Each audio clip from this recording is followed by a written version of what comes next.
Hey guys, welcome back to my channel Srilatha's delicious recipes.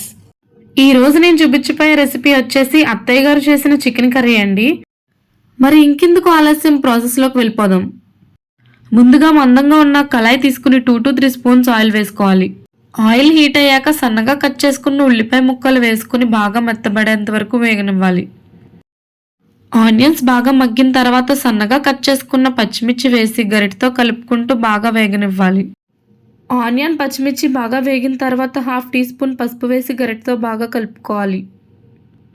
ఇప్పుడు శుభ్రంగా కడుక్కున్న చికెన్ని వేసి గరిటతో కలుపుకుంటూ బాగా మగ్గనివ్వాలి. ఇక్కడ అత్తయ్య గారు ఎప్పుడు చికెన్ తేగానే శుభ్రంగా కడిగి పసుపు, ఉప్పు, నిమ్మకాయ వేసి మ్యాగ్నేట్ చేస్తారండి. చికెన్ ఇలా మ్యాగ్నేట్ చేసుకోవడం వల్ల జ్యూసీ అండ్ టెండర్గా ఉంటుంది, ప్లస్ ఫాస్ట్గా ఉడుకుతుంది. ఇప్పుడు 1 స్పూన్ కల్లుప్పు వేసుకుని గరిటతో బాగా కలుపుకుంటూ మగ్గించుకోవాలి. కల్లుప్పు వేసుకోవడం వల్ల కర్రీకి మంచి టేస్ట్ వస్తుందండి. చికెన్ అంతటికి ఉప్పు బాగా పట్టేలా గరిటతో బాగా కలుపుకున్న తర్వాత ఒక 5 నిమిషాలు మూత పెట్టి మగ్గించుకోవాలి. 5 నిమిషాల తర్వాత మూత తీసి చూస్తే చూడండి, చికెన్ లైట్గా మగ్గింది. ఇప్పుడు ఒక 2 స్పూన్స్ అల్లం వెల్లుల్లి పేస్ట్ వేసి గరిటతో బాగా కలుపుకుని 10 నిమిషాలు మూత పెట్టి మగ్గించుకోవాలి. కర్రీ ఉడికే లోపల ఇప్పుడు కర్రీకి కావాల్సిన మసాలాని ప్రిపేర్ చేసుకుందాం.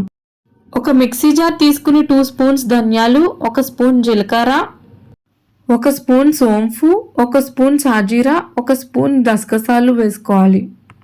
ఇప్పుడు 2 అనాస పువ్వు, లవంగి మొగ్గలు 4, దాల్చిన చెక్క 1, 3 యాలక్కాయలు వేసి మెత్తని పేస్ట్లా చేసుకోవాలి.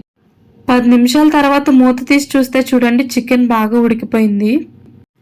ఇప్పుడు 2 స్పూన్ల కారం వేసి గరిటతో బాగా కలుపుకొని 1 గ్లాస్ వాటర్ వేసి 10 నిమిషాలు మూత పెట్టి మగ్గించుకోవాలి.